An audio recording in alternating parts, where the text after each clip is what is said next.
listening to Living with ADHD and CPTSD, available on Apple and wherever you get your podcasts.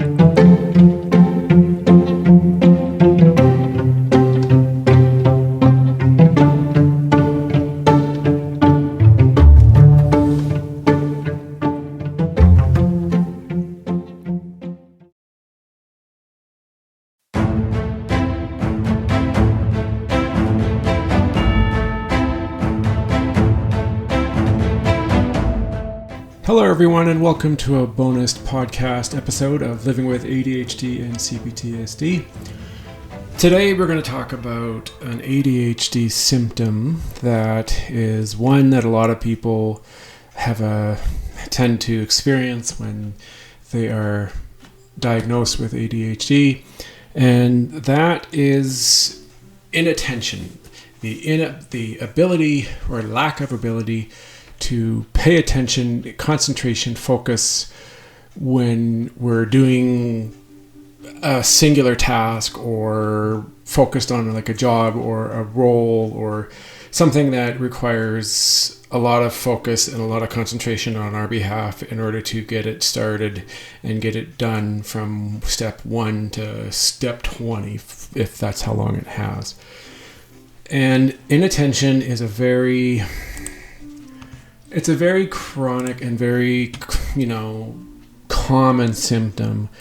And it's one of those ones that you can actually be diagnosed officially as inattentive ADHD.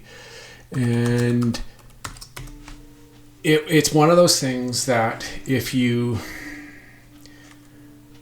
really not very strong when it comes to your attention and you really you're really struggling to focus on a regular basis and you're always getting distracted and you're always having to be brought back in to the mold by your boss or by your partner, then it really is one of those things that can be extremely frustrating and very troublesome for a work environment or for a relationship. So, lack of attention to detail with inattentive ADHD. They don't pay careful attention to assignments and household chores. It can be classified as a symptom if a child displays consistent careless mistakes or never completes a task thoroughly. So this, of course, can relate to adults as well when it comes to completing tasks and doing work around the house or doing a job like repairs, or if you're doing some renovations. Doing a poor job could be a sign of having the lack of attention to detail. Trouble staying focused, the inability to remain focused on work, tasks, long-term projects is another symptom. This trouble with focus is most easily observed in a classroom, like for children at recess. Present have difficulty committing to an activity for any significant amount of time. So basically, especially if it's one of those tasks or things that you're doing that you're not really into, but you're doing it because it's required, there's a lot of times you'll have a hard time staying on it, and you could very well get called away or lose focus and lose interest in continuing to do that one particular task or job that you're working on.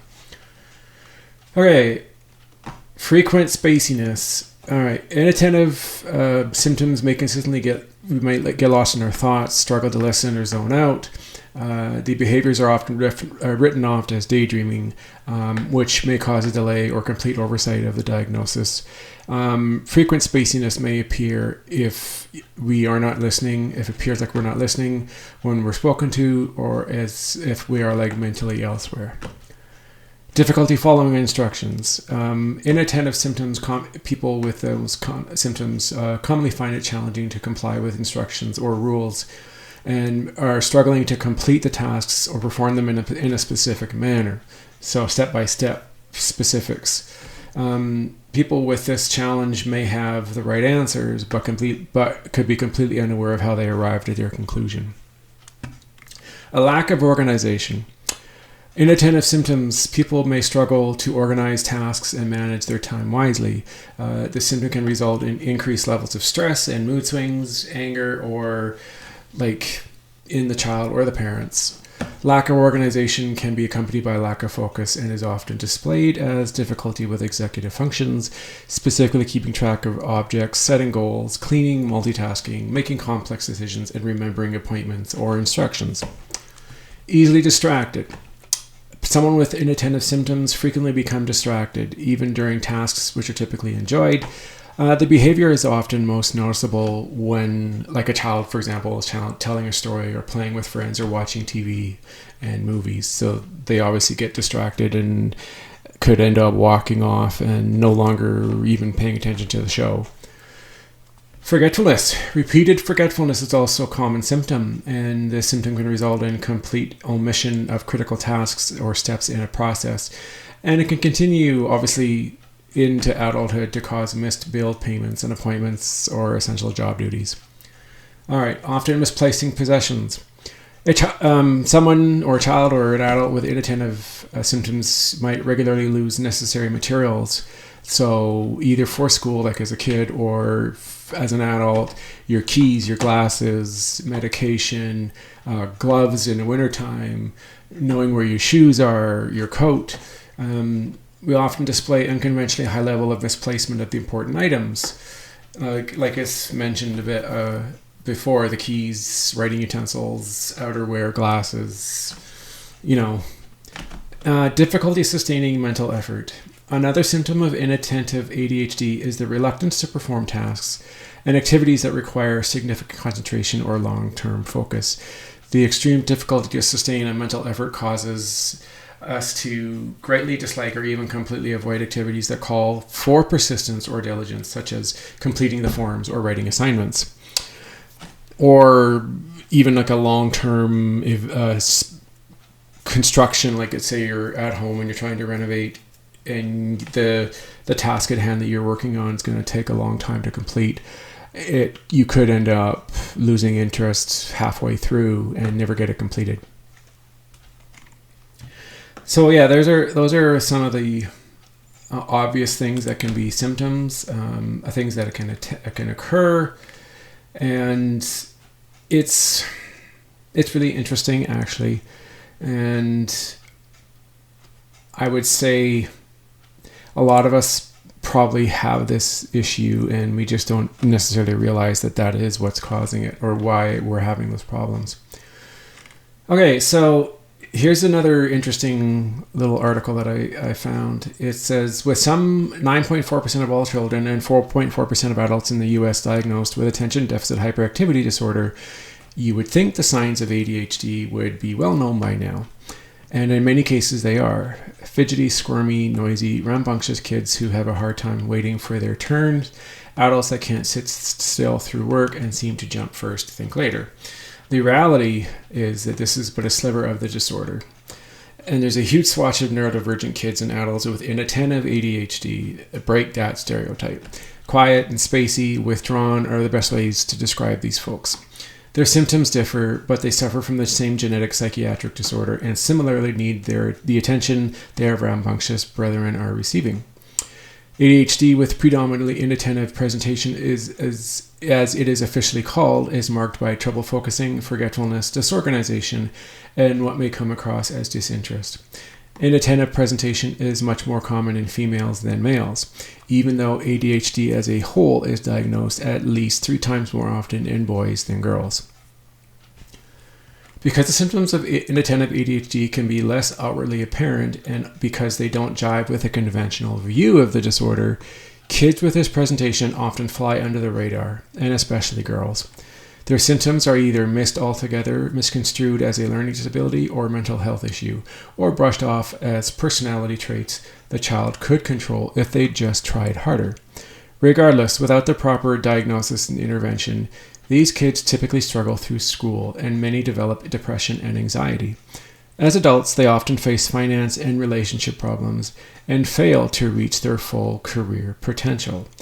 This is a tragedy since most people with ADHD, no matter their presentation, are intelligent, driven, creative, and entirely capable of succeeding in life. They just need a little help to manage their symptoms. Okay, so diagnosing and managing inattentive ADHD.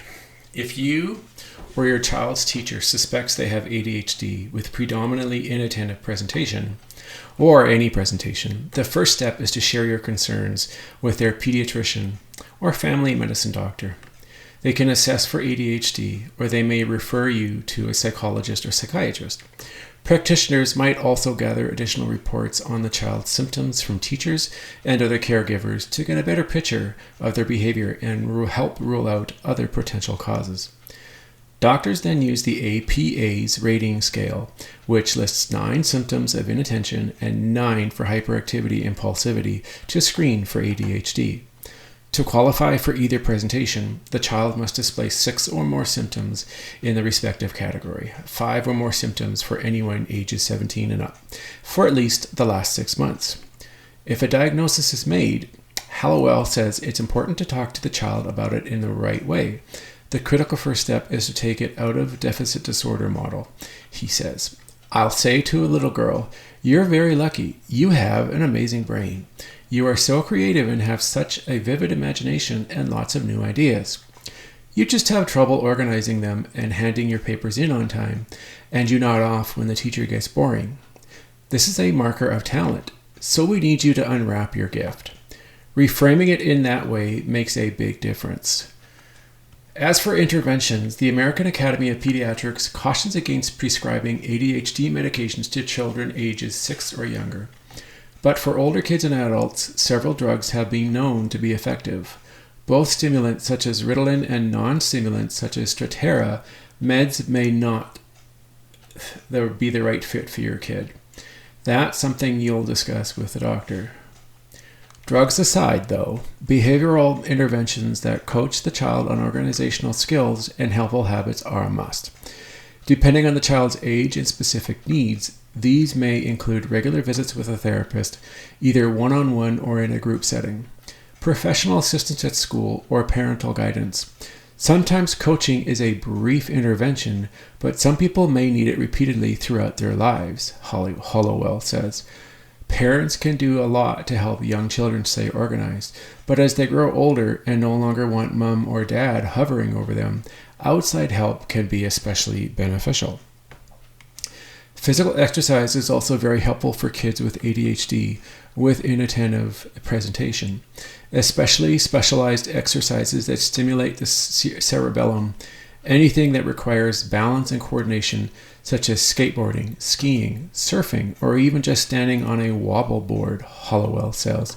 Nutritionally, these kids should stay away from sugar, additives, and junk food, and take omega-3 fatty acids such as fish oil and vitamin D.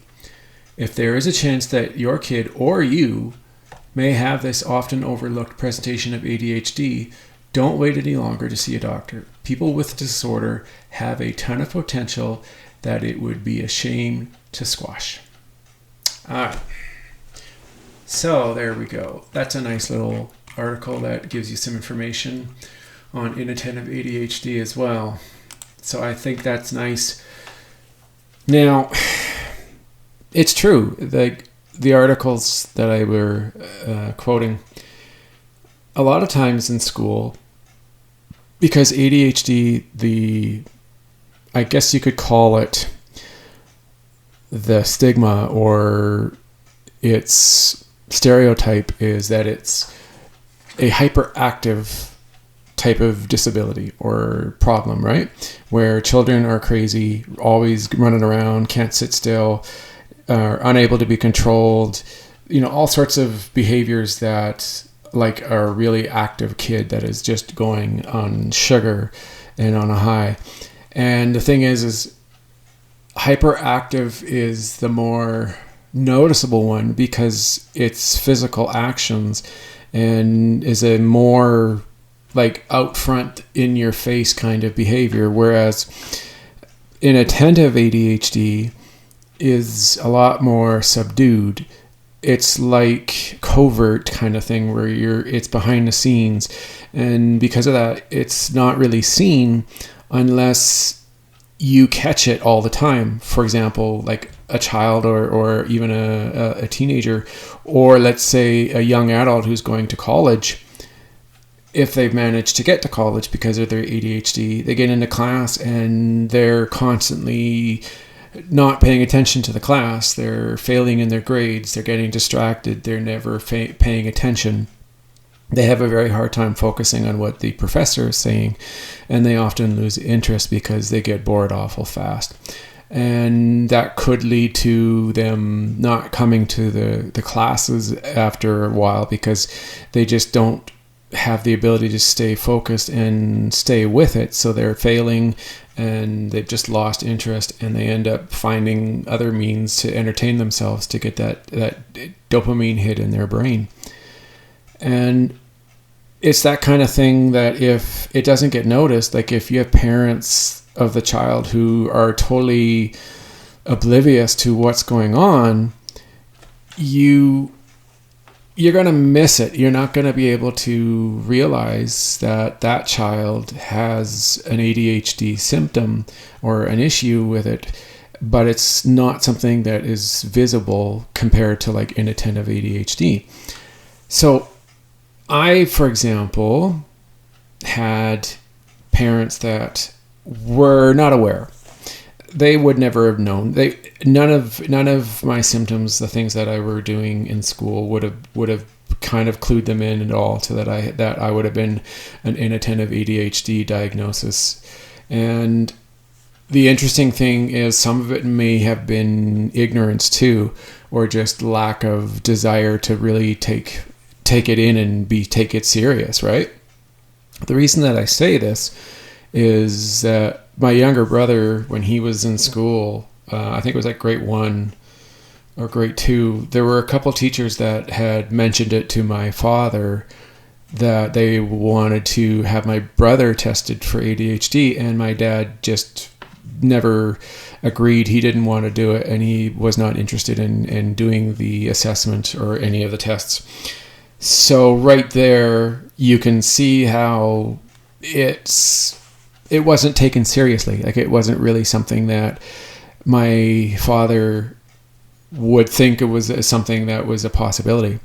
So I couldn't have seen myself being diagnosed or having my parents having any interest, because I wasn't.